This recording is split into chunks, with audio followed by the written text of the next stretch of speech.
नमस्कार। Seat scanner के साथ मैं राकेश रंजन। सीट स्कैनर में आज हम जिस विधानसभा सीट को स्कैन करने जा रहे हैं वो सीमांचल की सीट है और इस सीट का नाम है अररिया विधानसभा क्षेत्र। अररिया विधानसभा क्षेत्र की अगर हम बात करें तो यहां जो पहला चुनाव हुआ था वो 1952 में हुआ था और तब जियाउर रहमान हाजी यहां से निर्दलीय चुनाव जीतने में सफल हुए थे। बाद में वो कांग्रेस के टिकट पर भी 1957 में चुनाव जीते। अगर आप अररिया विधानसभा सीट को देखें तो यहां आपको कांग्रेस का एक दबदबा दिखता है। उसके विधायक ज्यादा बार बने हैं, लेकिन ऐसा नहीं है कि अन्य पार्टियों की झोली खाली रही है। यहां तक कि इस मुस्लिम बहुल विधानसभा क्षेत्र में बीजेपी का कमल भी खिला है। देखिए, अब तक अररिया में कुल 18 चुनाव हुए हैं, जिसमें कांग्रेस पार्टी को 7 बार जीत मिली है, तो एलजेपी 2 बार और बीजेपी भी 2 बार सफलता का स्वाद चख चुका है। निर्दलीय प्रत्याशियों की बात करें तो 4 अवसरों पर निर्दलीय प्रत्याशी चुनाव जीते हैं, तो संयुक्त सोशलिस्ट पार्टी, जनता पार्टी और बीपीपी को भी एक बार सफलता मिली है। अगर आप सर्वाधिक जीत की बात करें व्यक्तिगत रूप से तो विजय कुमार मंडल ने यहां से सर्वाधिक 3 बार जो है चुनाव जीता है। आपको यह भी बता दूं कि अभी जो अररिया से विधायक हैं कांग्रेस के आबिदुर रहमान, वो जो पहले विधायक थे जियाउर रहमान हाजी, उनके पोते हैं, जबकि आबिदुर रहमान के पिता मोइद्दुर रहमान जोकीहाट से विधायक और मंत्री दोनों बने हैं। अब अगर आप यहां पर ये देखें कि जो कुल 18 चुनाव यहां पर हुए हैं उसमें 8 बार जो है मुस्लिम विधायक यहां पर चुने गए हैं। अब अगर इसे आप देखें तो पिछले 3 चुनाव की हम बात करें तो 2010 में मोइद्दुर रहमान जो है वो यहां से कांग्रेस के टिकट पर चुनाव लड़ रहे थे और मोइद्दुर रहमान जो हैं वो जियाउर रहमान हाजी के बेटे थे और आबिदुर रहमान के पिता हुए। तो वो जब 2010 में चुनाव लड़ रहे थे तो उनको 18,344 वोट आए और उनके खिलाफ जाकिर हुसैन खान जो है वो प्रत्याशी थे एलजेपी के, जिनको कि 49,532 वोट आए। नारायण कुमार झा बीजेपी से प्रत्याशी थे, उनको 31,471 वोट आए, जबकि अजय कुमार झा जो कि निर्दलीय चुनाव लड़ रहे थे उनको 11,846 वोट आए। तो आप देखते क्या हैं कि जो नारायण कुमार झा हैं वो दूसरे स्थान पर रहे और मोइद्दुर रहमान जो कांग्रेस के प्रत्याशी थे वो तीसरे स्थान पर चले गए। तो जीत किसको मिली? जीत मिली जाकिर हुसैन खान को, जो कि एलजेपी के प्रत्याशी थे। वो 18,061 वोटों से चुनाव जीतने में सफल रहे।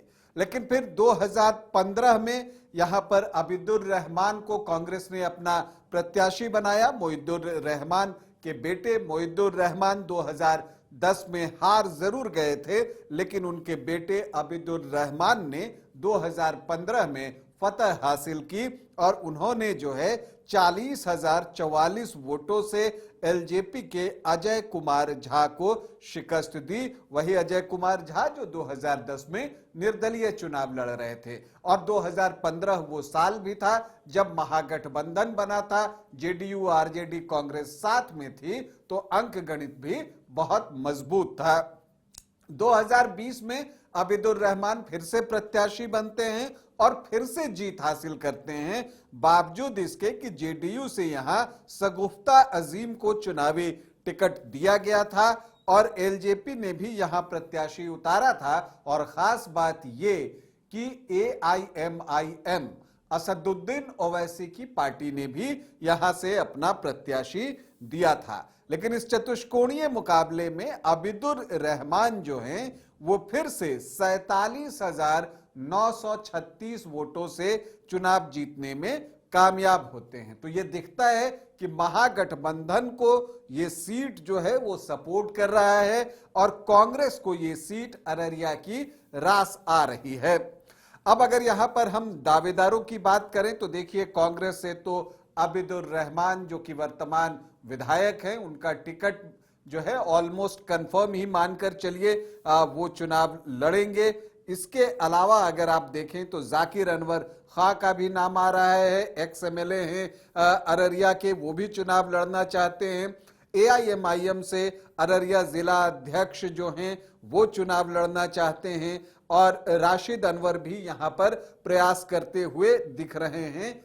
तो अब देखना है कि असदुद्दीन ओवैसी यहां पर किन्हें प्रत्याशी बनाते हैं, क्योंकि इस बार असदुद्दीन ओवैसी सीमांचल में खास करके पूरा जोर लगाने वाले हैं, क्योंकि उनके 4 विधायक टूटे थे और टूटकर आरजेडी में गए थे, तो वो 4 के बदले 24 की बात करते हुए सुने जाते हैं। तो वो यहां पर पूरा दम लगाएंगे, इसमें किसी को जो है कोई गलतफहमी नहीं होनी चाहिए। इसके अलावा अगर हम बात करें जेडीयू से, तो सगुफ्ता अजीम जो कि पिछला चुनाव लड़ी थी, उनको उम्मीद है कि एक बार टिकट उनको फिर से मिलेगा। इसके अलावा शाद अहमद बबलू जो हैं वो भी यहां पर प्रयास करते हुए दिख रहे हैं। अब अगर आप यहां के जातीय समीकरण को देखें तो यहां पर मुस्लिम बहुलता है, 56.3% जो है वो मुस्लिम वोटर्स हैं, और एससी अनुसूचित जाति के वोटर्स 8.64% हैं, यादव 5 से 5.5% हैं। तो अगर आप इसे जोड़ते हैं तो लगभग ये 62-63% के पास MY पहुंचता है। लेकिन इतने वोट जो है वो कांग्रेस प्रत्याशी को आते नहीं। मतलब ये है कि अररिया में पोलराइजेशन होता हुआ भी दिखता है। अगर सामने कोई बीजेपी यहां पर चुनाव लड़े तो हो सकता है उसका एक इम्पैक्ट आए। अब अगर यहां पर आप देखें तो राजपूत 1.16%, भूमिहार नाम मात्र को हैं, ब्राह्मण यहां पर हैं 4.5 से 5%, मतलब 6 से 7% जो है वो सामान्य जाति के वोटर्स हैं। कोयरी कुर्मी 2% और वैश्य 4 से 4.5% है। तो समीकरण पूरी तरह से कांग्रेस को सपोर्ट करता हुआ दिखता है, क्योंकि यहां मुस्लिम बहुलता है, मुस्लिम वोटर्स ज्यादा हैं इसलिए। लेकिन यह भी दिखता है कि यहां पोलराइजेशन होता है, और यहां पर एनडीए की जीत तभी हो सकती है जब पोलराइजेशन जबरदस्त तरीके से हो। लेकिन चूंकि मुस्लिम वोटर्स 50% से ज्यादा हैं, तो ऐसी परिस्थिति में अगर एआईएमआईएम का कैंडिडेट अररिया में बेहतर प्रदर्शन कर जाता है, तब जो है एनडीए के लिए भी रास्ता खुल सकता है। और अगर एआईएमआईएम का प्रत्याशी मुस्लिम वोटर्स का ज्यादा हिस्सा अपने पास लेकर आ जाता है, तो ट्रायंगुलर फाइट में जीत एआईएमआईएम की भी हो सकती है। और अगर आबिदुर रहमान अपने वोट को सहेजे रखने में सफल रहते हैं, तो फिर जो है यहां पर आपको एक बार कांग्रेस पार्टी को ही जीतते हुए देखना है, ये मानकर चलिए। तो इसका मतलब यह है कि इस बार जो अररिया में चुनाव होगा वो बहुत रोचक और रोमांचक होगा, क्योंकि मुकाबला इस बार त्रिकोणीय होने की संभावना है। अभी के लिए इतना ही, इजाजत दें, नमस्कार।